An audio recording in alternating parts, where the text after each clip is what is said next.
Hello. Welcome to my channel Touching Stories. You're about to hear an amazing story about love and unexpected decisions. Enjoy watching. Ivan came out of the operating room without strength. His robe was soaked through.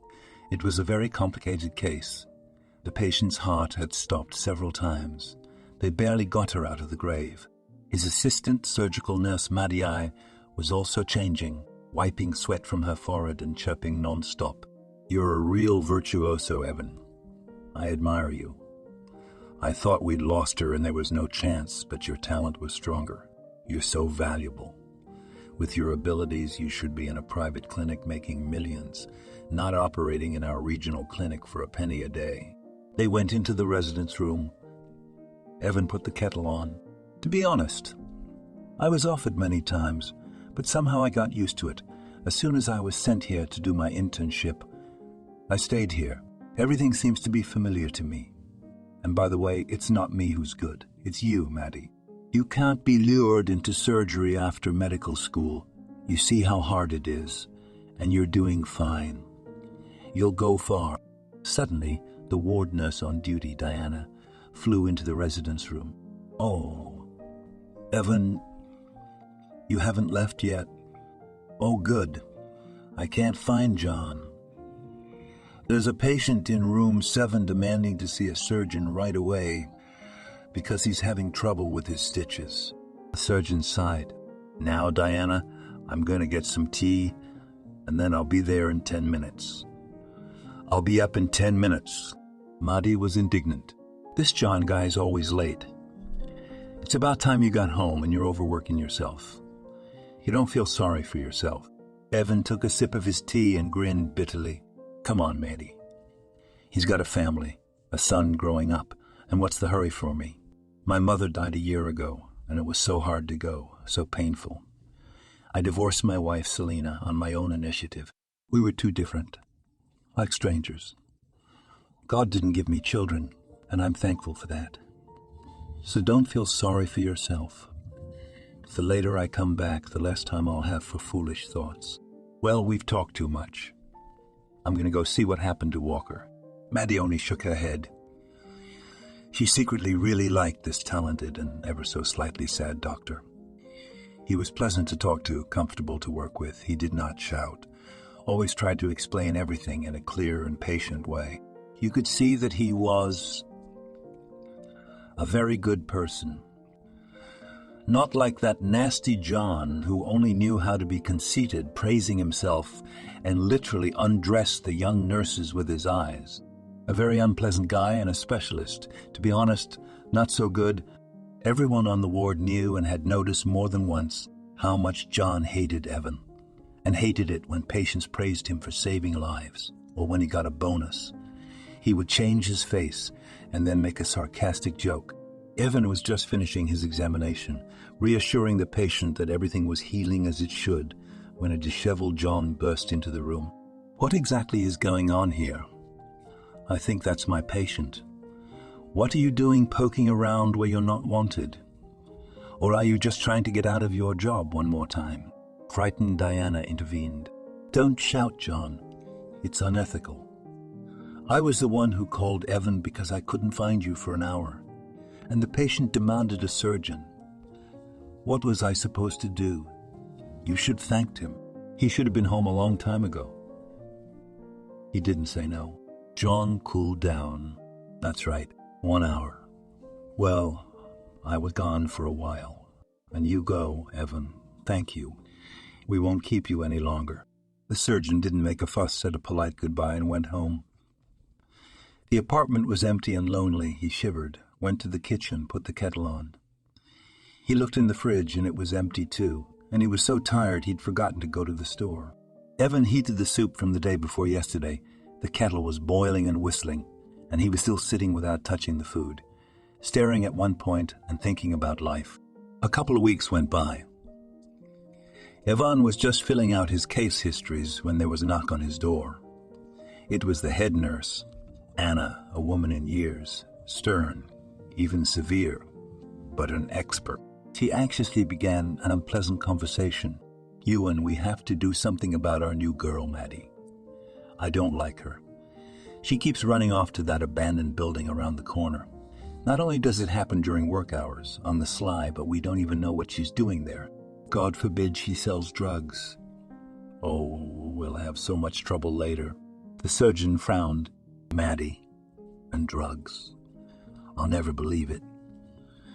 But this is really weird. The old therapy room was closed for repairs.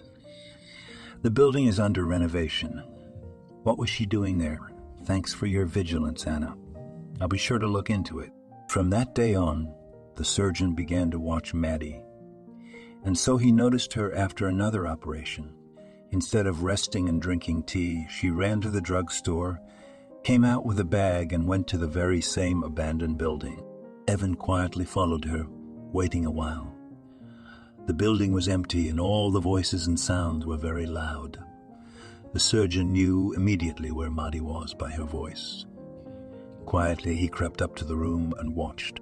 On an old trestle bed, covered with a government sheet, lay an elderly woman, breathing heavily, hoarsely. It was hard to tell her age, and Maddie fussed over her and wailed, "Maria, I'm sorry. I couldn't come sooner. I had an emergency surgery and then another one. So I delayed, and now the attack does not pass. Be patient. I'll give you an injection and breathe with an injection and breathe with an inhaler. It should go away." Soon her breathing became quieter and smoother. The asthma attack went away. Fuck. Well, thank God. So I think I gave you all the pills and took out the boat. Here, have some milk and a bun. Eat it for now. That's it. I've got to run, or they'll get me. I will come to you tomorrow morning before work to bring you some warm food from home. The surgeon took a closer look at the woman and gasped, speechless. His jaw literally dropped. Externally, she was an exact copy of his dead mother. Exactly the same. Just like a copy. He didn't understand how that was even possible. The same eyes with slightly lowered corners, wrinkles around the nose and lips, and the same nose with a curve. And most importantly, the look. His mother had the same look, especially when she was sick. Detached and a little confused, Maddie, unsuspecting of anything, walked out of the room and came face to face with a surgeon who looked like a plaster sculpture. She cried out. She was scared to death that she had been caught and began to gibber. "Ewan, how are you here? How did you know? Don't tell anyone, I beg you." This woman, Maria, got sick right on the street. She was having a seizure. She had asthma plus pneumonia. It was all mixed up, so I tried to put her in the ward, but she had no papers, and she looked like a vagrant, so they wouldn't take her. Well, what should I have done? Left her. She was burning with fire. She was sick. So I decided to bring her here. I took a sheet from our laundry and put her to bed. Now I'm running around trying to cure her. Fever is kind of down. Now I'm giving her antibiotics, according to the scheme as we were taught in college. But I don't know what to do about my asthma. The attacks are getting more frequent and stronger. I cannot understand anything. She also has severe swelling in her legs. Evan shook his head as if coming to his senses and muttered, "How did you know?" The head nurse told me. She thought you were doing shady business here. And why should I scold you? You're trying to save a man, even a homeless man. How come they didn't take you in? It's not human. We're not a private clinic. I'll try to resolve this issue tomorrow with the head doctor. She needs a comprehensive examination and treatment. He quietly approached the patient, felt her legs, examined her, and said puzzled, I think the attacks became more frequent against the background of pneumonia, and most likely there are also problems with the heart. The swelling is from them. The next day, Evan went to the head of the department, as Maddie had promised, and spent an hour trying to persuade him to take the homeless woman for treatment. Well, we can't just leave a person to die. I understand that she has no documents and no policy, but as an exception, please allow me. The woman has severe asthma with complications. She needs to be hospitalized immediately. She is elderly, Does she not have the right to get help? With a squeak, the superintendent agreed, and the woman was transferred to therapy. Maddie began to thank the surgeon. Thank you, Evan, so much. I feel so sorry for this sufferer. She has no money, no papers, and nothing to treat her for. Don't worry. As soon as she gets better, I'll find something for her to live in, since I'm going to help her. Evan was now frequenting her new ward, buying her a robe, underwear, slippers, toothbrush, and everything else she needed. He personally supervised the treatment and tried to ask her carefully who she was and where she came from to see what the connection was between her and her dead mother. But Maria was very secretive and short-tempered, and all she knew was babbling, "Thank you, sweet man. And thank you too, matey. I've never met anyone like you. It so happens that I have neither a stake nor a yard. It's my fate. God punished me for my sins." And she immediately began to cry bitterly. Maddie also noticed that the surgeon seemed very concerned about the old woman. She remembered his white, chalky face when he first saw her. Something was wrong, so she decided to ask him directly. One day they left the ward together and were about to say goodbye, but Maddie touched the surgeon's hand. "Wait, Evan, I was wondering, you know this woman, right? How? You didn't just get the supervisor to put her on the ward in person. Is she a relative or acquaintance of yours? Who is she?" The surgeon hesitated and reluctantly answered, "I just felt sorry for her. That's all. There's no one to help her, and it's not hard for me. I'm sorry, Maddie. I've got to get home. I've got things to do, you know." In fact, Evan had nothing to do. He just didn't want to tell the nosy nurse anything, because he didn't understand anything yet either, or she would laugh and spread rumors around the ward. So John was furious when he heard about this story. For an hour he said that the hospital is not a shelter for the homeless, and if we start treating everyone without a policy, there will not be enough places for normal people. In his opinion, a homeless person is no longer a person, just ballast. The mystery of the patient's resemblance to her mother was keeping Evan busy, and he made up his mind. He took his mother's pictures to work and went back to Maria's room during the break. She was already much better. The treatment had given good results. There were almost no attacks. First, the surgeon asked about how she was feeling, and then he moved on to the main thing. "Maria, look at these pictures. This is my mother, Rose. She died a year ago. You look just like her, don't you? How is that possible? Don't you? How is that possible? Don't tell me you don't remember or don't know. Please, tell me.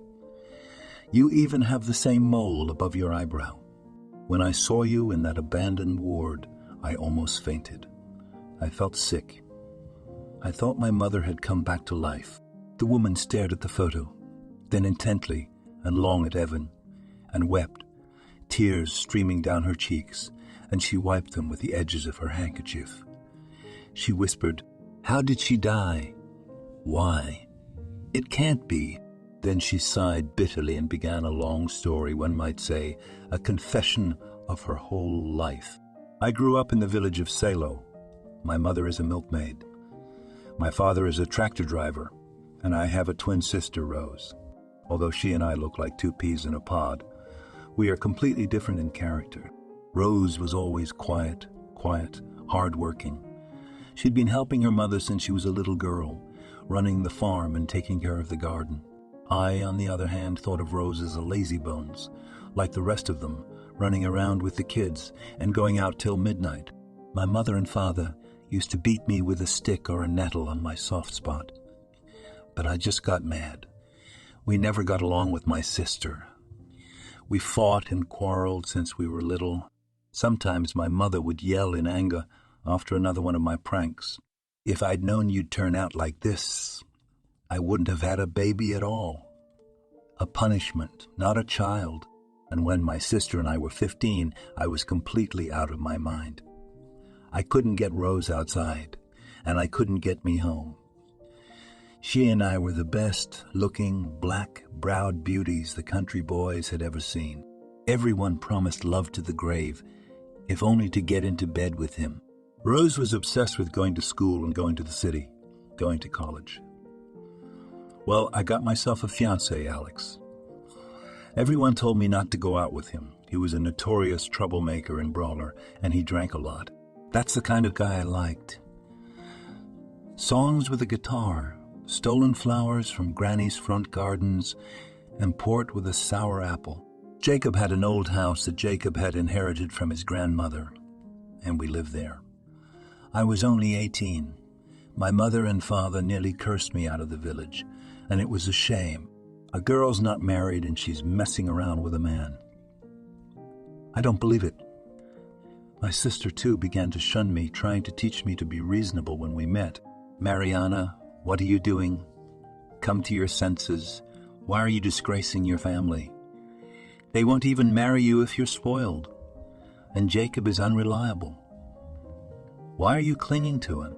He'll mock you and leave you. You'll see. Forget him.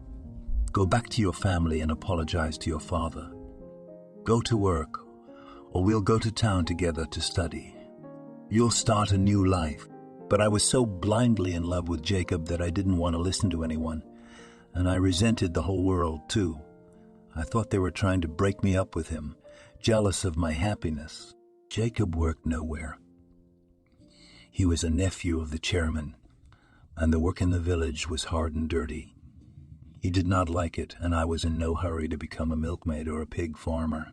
In the evenings, we would gather at home, drink wine, and strum our guitars. Life seemed to me merry and carefree, and I thought my parents and sister were boring. And then I got pregnant. I thought, well, now Jacob's gonna marry me for sure. How could he not? But he wasn't.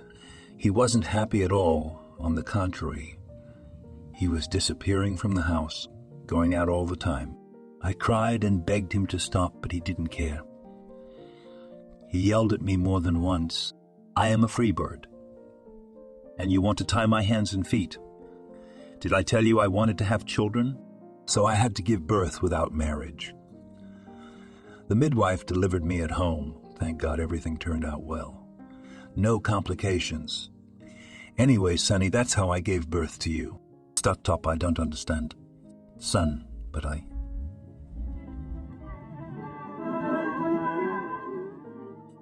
Before the shocked surgeon could finish, "I know this is hard for you to believe, Evan, but please hear me out.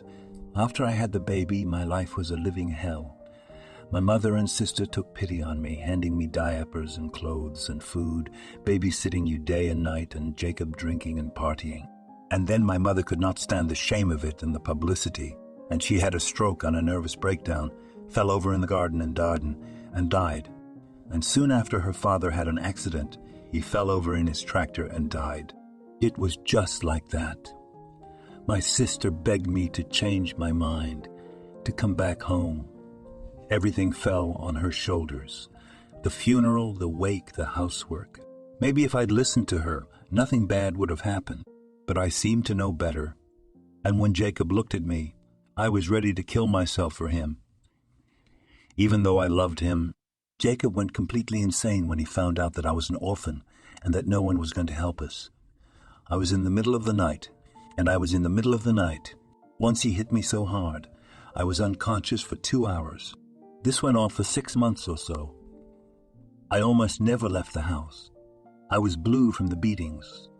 When I heard the gate bang, I hid you, and I buried myself, knowing that Jacob was going to beat me. I'm crying, and I cover myself with my hands, and he's screaming, "You've ruined my whole life. Who asked you to give birth? Why is he yelling? You'd be walking around right now, and you wouldn't know what to do. No, you brought it in a hymn." And then one day something snapped in me. I was just doing laundry in the trough in the yard, and you were asleep in the stroller when Jacob came home and started a fight again. He rushed to me, and I pushed him with all my might. It was so hard, and he was drunk, and he staggered and fell, and his head hit the porch. I got scared and rushed to him. Jacob, are you all right? I'm sorry. I didn't mean to. He came to his senses, gave me that look, but he didn't touch me. He just said, are you like that? You think you can lay a hand on a man? I'm not coming back. You'll bite your elbows. He rattled the wicket and went out staggering. The neighbors saw everything, whispering for a long time. I didn't even care. We fought and quarreled with him so often that it became commonplace. And in the evening, I got a knock on my door from the precinct officer and some other people from the police with him. They said Jacob was dead, and it was my fault. They said the neighbors had seen me push him and make him fall. I made excuses and cried and couldn't believe it. But Jacob walked away from me on his own feet. He was alive. How could that be? And they gave me theirs. He didn't go far, fell by the side of the road and died. And it must have been that very blow that led to his death. We'll do an autopsy and find out. In the meantime, come with us. You are detained on suspicion of murdering your roommate. And then Jacob's relative, the chairman of the village council, started yelling at the whole yard. And I told my nephew not to get mixed up with that little viper. I told my nephew not to get mixed up with that viper of a miner, and she came to him like a fly, crawled into bed, and then brought him in a hem from who knows who. Stjepka told me more than once that he wanted to leave her, saying that the child does not look like him at all. So she decided to kill him. Exactly. No one else.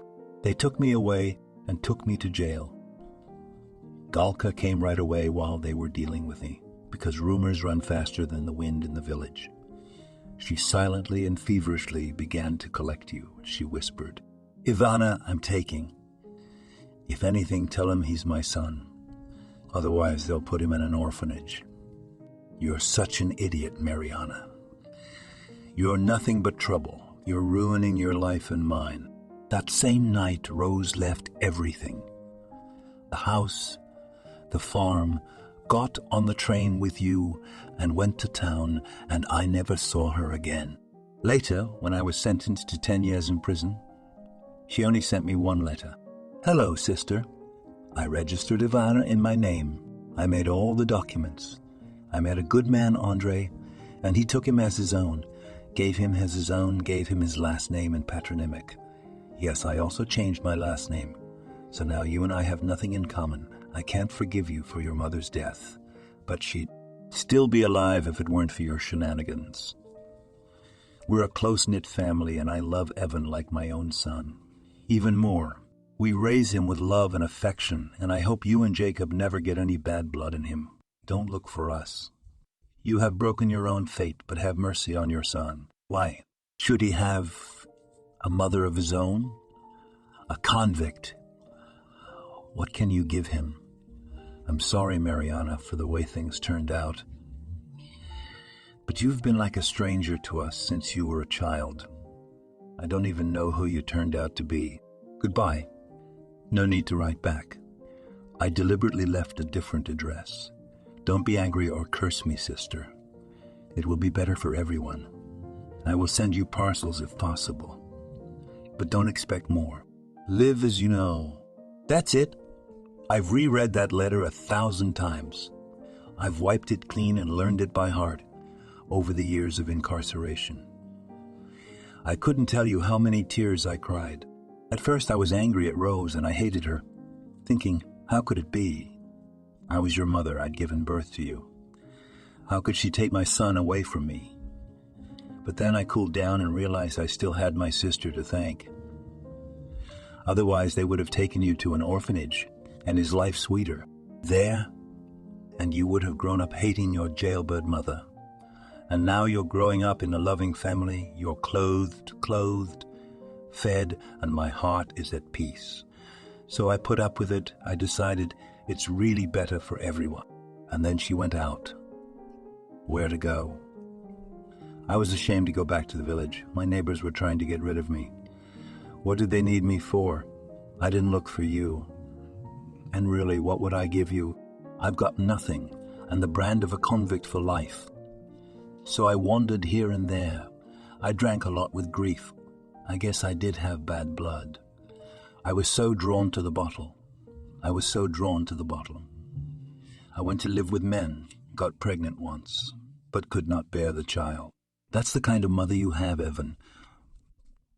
I'm not old yet. I'm only 53, but I look like a frail old woman. I got sick things in prison, and I've been through a lot. Well, son, did you find out the truth? Does it make you feel better? Are you going to hate me like everyone else? Despise me? Isn't that right? I'm really nothing. I've done nothing in my life. I've squandered it for nothing. I'm so ashamed in front of you. And Maria wept bitterly, lowering her eyes and shaking her whole body. Evan couldn't stand it. Tears were covering his eyes. He crouched on the bed and wrapped his arms around his mother, literally wrestling her into his arms. Come on, Mommy. How can I hate you? No matter how I look at it, you gave me life. I am not God and not a judge. These are only your mistakes, and you are responsible for them up there at the top. The main thing is that you have understood everything. I'm the one who's sorry. I didn't even know that my mother was my aunt. You know what? When you get better, we'll go to my father's. I'll introduce you. He loved my mother so much he couldn't wait to meet her. And when has fate smiled on me, the foolish one, at least in my old age? Could it be that I begged forgiveness? I never thought I'd find you. I thought I'd find you. I thought I'd die under a fence like a stray dog. It was Maddie, my guardian angel, who helped me. What a lovely girl. You can't find people like that these days. Thank you for your kind words. They suddenly heard. It turned out that Evan and his mother hadn't even noticed that Maddie had been standing in the aisle the whole time and had heard everything, but in shock. She was afraid to even move and give herself away. Evan, looking around and seeing the nurse, jumped up. That's it. Now you know my secret too, Maddie. I hope you won't tell anyone about this. Can I count on you? The girl nodded her head. Of course, Evan. I understand. Okay, I guess this is a bad time. I gotta go. They'll be looking for me soon. Oh, and it's time for you to go. I'm so happy for you. It's so touching when relatives find each other after so many years. It brought tears to my eyes. Evan looked at Maddie with different eyes. Somehow, right at that moment, he realized that he loved her. And those sweet golden curls that were tumbling out from under her medical cap, her beautiful radiant green eyes and her soft, gentle smile, and most importantly, her soul, kind, sympathetic, and unlike anyone else. That night, Evan made up his mind and invited the girl to his place. Maddie, I'd like to invite you to visit. I don't want you to think anything bad. I like you very much, of course, but I'm not a bore or a maniac. Let's cook dinner and have a hearty dinner. I'm so bored to spend my evenings alone. The girl was clearly delighted and immediately agreed. Her heart fluttered.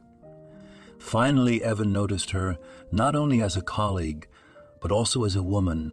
They went to the surgeon's house, bought groceries and delicious wine on the way, and had a real feast for the whole world. 4 hands baked duck and apples and sliced a salad, and had such a wonderful meal. Maddie's cheeks were flushed from the wine, and she laughed and chirped the whole time. Evan was looking at her, just admiring her. And then he took her hand and kissed each finger and said, "How good I feel with you, Maddie. You can't imagine. I know I'm 10 years older than you. You're only 25. But you know you're so smart for your age, so serious, so determined. One can only dream of such a wife and hostess of the house as you are." He was so worried, afraid that now the girl would laugh and leave. But she suddenly looked at him just as intently and said soulfully, "What blind men you are. Don't you see that I like you, Evan?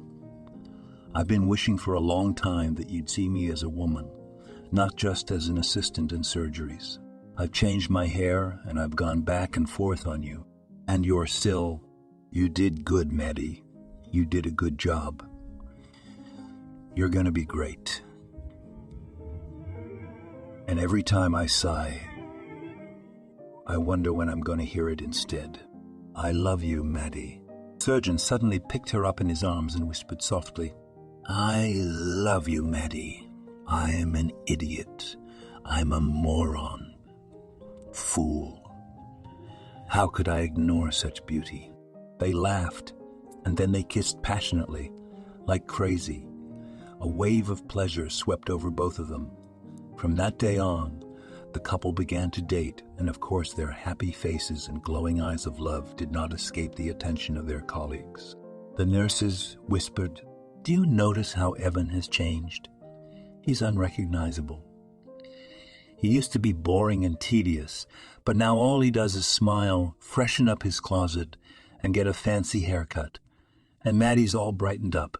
She can't take her eyes off him. Something ain't right." He didn't make her look good for nothing. He kept touting her talent. These rumors reached John as well, and he became furious, literally hating Evan. The thing was, he'd been fond of Maddie for a long time. He had a crush on young girls. He was drooling at the sight of Maddie's luscious form and huge, naive green eyes. He repeatedly tried to hint at her, made jokes, complimented her, but she sharply replied and walked away, cutting off all attempts. So he turned her away, and this lauded colleague, love and hot nights. Oh yeah. Well, wait for me. Both of you and the little brat are out of the department. I'll do my best. And John got really into it. He started writing anonymous complaints that Evan was systematically picking up homeless people on the street and treating them, and he was also selling powerful drugs on the side and forging reports. Not only that, he's corrupting the staff. He made another mistress of his new young nurse, Maddie. In the course of a month, there was a lot of such gossip, and the chief physician could not stand it and had to call the surgeon to his desk to investigate. Evan came in, unsuspecting, and asked in surprise, "Frank, you wanted to see me. Is something wrong? Is there some kind of inspection coming up?" He began at once menacingly, "That's what I want to ask you. What happened? This is the 5th complaint I've had against you from the staff, my dear. Colleagues write that you are corrupting young girls and sleeping with the new nurse, that you are treating the homeless here, and that you are also selling drugs. What do you think you're doing? You have some nerve. Are you out of your mind?" Evan also flared up. He was disgusted to hear this blatant lie. "You know what, Frank? You should have gotten off your ass and sorted it out yourself before you started bad-mouthing me. I will not tolerate this kind of attitude. I might as well leave. I'm so sick of it. You work like a horse. You sweat so hard you save people's lives, and they even try to slander you. What a good team. You can't say anything. A good team." The supervisor jumped up and down. "How do you talk to me? Here's paper and pen. You can go now. I'm not holding you."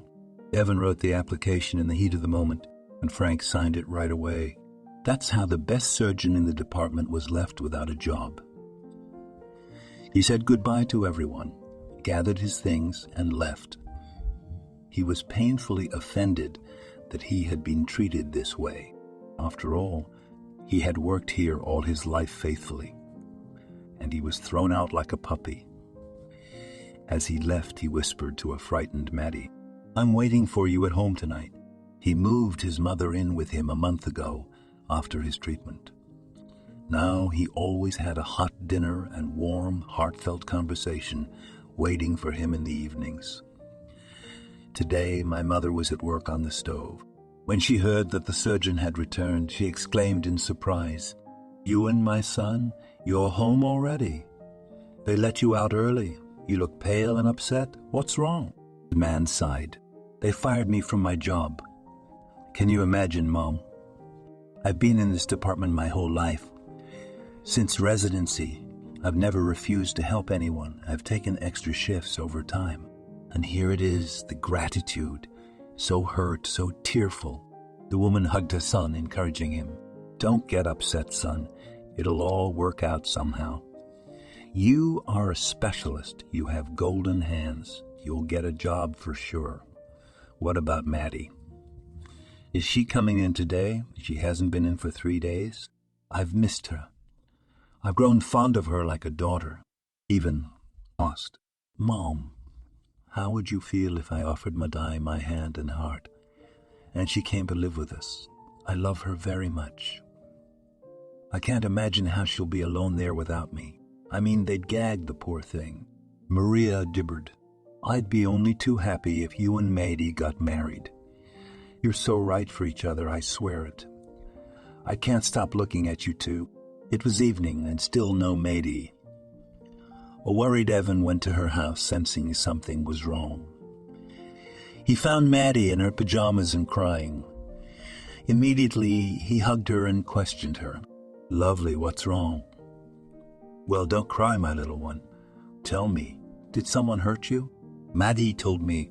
After you left, I ran to the manager and told him everything I thought. And then I wrote my resignation and quit, too. That's it. I can't and don't want to work there without you. Everyone's going to be staring at me, and I can't stand that nasty John. He's a self-righteous peacock. He walks around like a polished samovar, jumping for joy. And now I'm crying. How am I going to pay my rent without a job? What am I going to do?" Evan said emphatically, "You don't have to pay anything because you're moving in with me right now," I told my mom. "She's happy and already waiting for the two of us. Get your stuff. It's okay, baby. It'll work out, you'll see. The main thing is, we're together, and we love each other, and we're going to get married tomorrow. I won't give you away to anyone. You know that. You're only my treasure. Do you understand?" And he kissed her on the nose. The girl glistened, immediately wiped away her tears, and ran to pack her things, forgetting all her sorrows. With all the tumultuous events, Evan still hadn't checked on his father, even though he had promised to introduce him to his mother and his fiancée as well. So they all decided to do it together. They picked up some presents and went to visit. Jimmy had just finished watering the vegetable garden when he heard the old dog, Beetle, barking. He went to open the door, rubbing his back from the day's work. When he saw his son, he was happy and rushed to hug him. But when Jimmy looked at the older woman beside him, he cried out and fainted. Evan was frightened, picked up his father and carried him into the yard, waving a newspaper at him and splashing water from a bottle.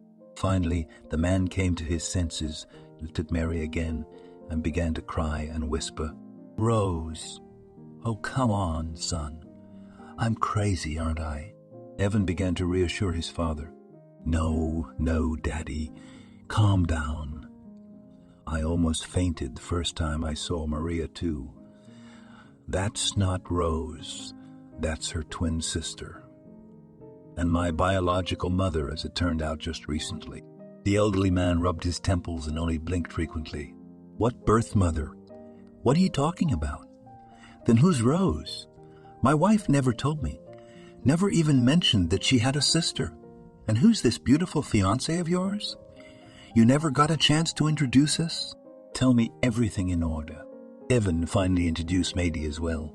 "Yes, Daddy, this is my fiancée Maidie, and we love each other very much. Come on, let's go inside and talk." Everyone went into the house, made themselves comfortable on the couches, and Evan and Maria briefly told his father the whole story of his birth. His father paled and blushed, and then he began to tell it too. That's how it was.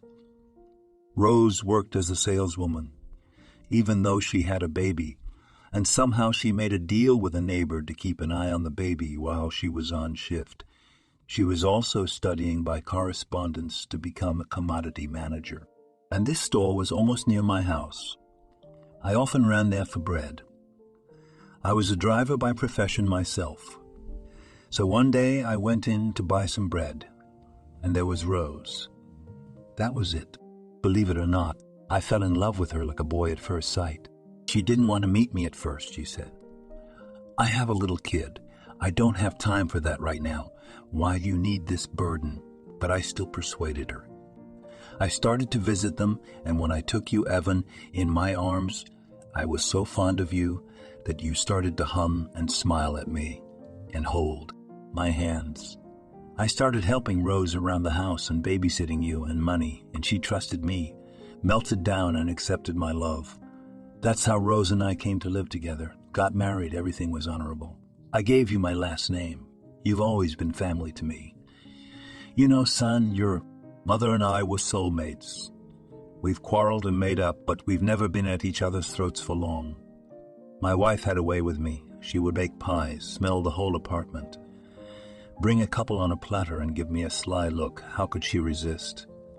And I tried to pamper her, often gave her flowers. I knew that she loves Evans like roses most beautiful. I ran out in the morning at the market at the granny's bought until Rose wakes up and I have her bouquet in the kitchen set up. She just mollycoddled. It's a pleasure, but it's not a big deal. Oh, Rose, my Rose. You've been carried away by this damn disease. Took you away from me, but as long as we've lived, she's never mentioned her sister. She only said she was from the country. Her parents died a long time ago. That's all she said. And so it turns out. So my wife even raised someone else's baby as her own. That's the way to do it. I never would have guessed that. She loved you, Evan, more than life itself. God forbid you get sick. She'd get sick all the time. She'd stay up all night kissing you and curing you, especially since God never gave us any children of our own. So you, my son, were always the only light in the window and the meaning of life for us. So don't be mad at us, son, for what happened. You've always been family to me. You're the closest thing I've ever had. And Rose is not for me to judge. I loved her, and I still love her. I miss her terribly. I don't know what she could have done differently. Evan threw his arms around the old man. What are you talking about, Daddy? It's hard to think of a better father. I had a happy, wonderful childhood. You gave me everything and helped me in everything and helped me in everything. I love you. But still I am glad that my own mother was found. No matter what, she was the one who gave birth to me. So we live together now. I didn't tell you the main thing, Daddy. I'm getting married. Me and Maddie have already applied to the registry office. So get ready to dance at the wedding, just as soon as I get my job sorted out. Then they talked together for a long time, drank tea and cake, ate fresh strawberries from the garden, and couldn't get enough of talking. And Jimmy kept looking at Maria and thinking, my God, she looks just like Rose. The same face. It's crazy. Life went on, and soon Evan and Mady were called to a private clinic, first part-time and soon full-time. That's where the doctor's abilities were appreciated. A year later, the fame of it boomed far beyond the region, and the consultation recorded a month.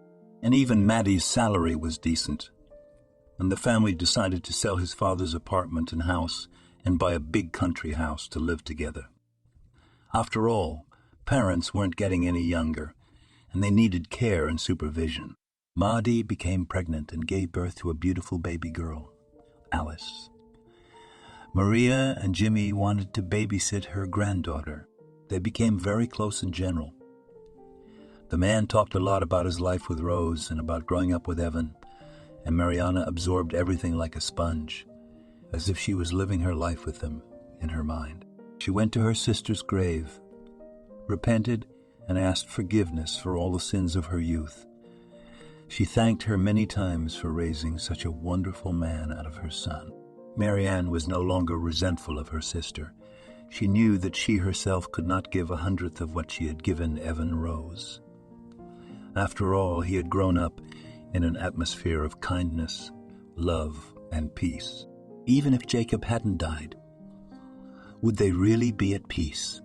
I don't think so. So Rose had, so to speak, kept her nephew safe from harm and covered him with her wings. 10 years had passed. Evan was still working at the same clinic, but he had long been the head of the clinic, and Mady was the head nurse. The daughter grew up smart and bright and pleased her parents with good grades. Grandmother could not get enough of her granddaughter. It seemed that she was trying to make up for the emptiness left by not raising her son, not giving him warmth and affection, and now she was trying her best. On one of the most ordinary days, young people, a boy and a girl, ran into the lobby of the clinic. They were carrying a boy in their arms. He was moaning and his leg was bleeding like a river, flooding the snow. White floor. The girls screamed, "Help, help me. The baby is dying." The frightened nurse Ilona admitted the baby, called Evan, and tried to explain to the visitors that the clinic was private and that they would have to pay for everything. But they just screamed. "And now what? Won't you help him? How did we know if it was private or not? We see the boy fell off his bicycle, hurt his leg badly, crying, trying to get up, and you're right next door. So we brought him to you," Evan said emphatically. "Ilona, there's no time to find out who and what. Prepare the operating room. The situation is serious. Apparently the tendon is hit. Time is of the essence. All right, soldier. Don't worry. You're going to be fine. What's your name? How old are you? Don't cry. Answer quickly and clearly." The boy was gibbering with fright. "Tommy, I'm 10 years old. Does it hurt a lot? You're going to do the surgery, aren't you? I'm not going to die, am I?" Evan smiled. "No, Tom. You're not going to die. You're going to play ball again soon. They'll give you an injection and you'll go to sleep. Don't be afraid. And when you wake up, it'll all be over. Take him 2 or 1. I'll be right there." And he told the guys, "Thank you for not leaving the boy in trouble. That's worth a lot. You don't need any money. Just go. I'll take care of it." The surgery was successful. The leg was stitched masterfully. The child was still under anesthesia and was sound asleep. No sooner had Evan changed his clothes than John, the evil surgeon from his former job, burst into his office and started yelling, "Where is my son, Tom? What's wrong with him? Explain to me, somebody." Suddenly, when he saw Evan, he stopped in mid-sentence. The surgeon smiled and replied, "Hello, Yaremin, we meet again. Don't shout, your son is fine. I just operated on him. He fell off his bicycle and cut his leg badly on the shards of broken glass, and his tendon was severed. Good thing passers-by noticed him and brought him here in their arms, a young couple. They didn't know the clinic was private. Well, I couldn't help the boy, so I did the surgery without paying. Tom's still under anesthesia, sleeping." John sincerely thanked the surgeon, and he was terribly ashamed that he had done so many nasty things to such a good man. The man gibbered. "Thank you, Evan, from the bottom of my heart. You saved my son. You're a golden man after all. I'll pay for everything, don't you worry. You know, Evan, I want to apologize to you. I'm the one who wrote those slanders about you. I got you kicked out. Forgive me. I couldn't believe that you were more talented, successful, loved, and respected. So I decided to mess with you. I don't even know why. I was jealous of Maddie because I liked her too. I know I'm married, but..." The surgeon only sighed and replied philosophically, "I'm not angry, honestly. Moreover, as it turned out, everything is for the best. I never would have dared to change my life. I would have worked for those pennies. But it all happened by itself. Now I'm very happy with my job. I got married. I'm raising my daughter. I found my mother. I'm happy at last, John. Honestly. So let's not talk about old grudges. We all have our faults. Although I have to admit, it was painful for me to be lied to and kicked out. But Maddie and my parents were supportive, reassuring me that things would get better, and they did. Let's go see how your fighter's doing. He's doing good. He's holding his ground. He didn't give up much." They went into the room. The boy had just woken up. He saw his father and was very happy. "Daddy, you came. Did you find me?" "I was so scared. You're not going to scold me. I bent my new sport bike, didn't I? It's got a flat tire. You just bought it for me. I didn't do it on purpose, I swear." John hugged his son. "My son, my joy. I was so scared for you. It's good that you gave my phone number to those people who rescued you and they called me and told me where they put you. I won't scold you, don't worry. But from now on, please don't go so far away from home. You see how it can happen. And let's thank Evan very much for saving you, even though the clinic is private. He could have said no. He's a real talent. And now I have peace of mind for you. I know for sure you'll be running soon. John suddenly suggested, you know what? Why don't you have the family come and visit us when Tom gets better? We'd be very happy to, Evan replied. Wouldn't you rather come to our place? What are we going to do in the apartment? And now I have a country house and a spacious yard with a gazebo. I'll introduce you to my daughter and parents. Barbecue. They parted so heartily, shook hands with each other, as if there were no old grudges, and decided to be family friends. At home, Evan told his wife what had happened, and she tensed up. Cute. Are you sure it's a good idea to start a friendship with John? He's done so many mean things to us. Do you think he might have changed? What if he's up to something again? Who knows? I'm afraid. I remember how much he hated you and looked at me funny. The man kissed Maddie. Darling, of course. You're always right about everything, and it wasn't an easy decision for me either, because I could barely walk away from such a betrayal and lie. But you know, I saw him today. I looked into his eyes. They do not lie. He was sincerely asking for forgiveness. Why don't we give the man a second chance? He has such a wonderful son, Tom, the same age as our Alice. He's his youngest child. Shall we try to make it work? But that's for later. Let Tom get well first. Fortunately, Tom was back on his feet, and soon the two families met. Maddie was the most nervous. For some reason, she didn't trust John, waiting for a catch. But everything went fine. He had a beautiful wife and 2 sons, and they had a great time eating avan shish kebab and drinking wine that Evan had brought from the south last summer.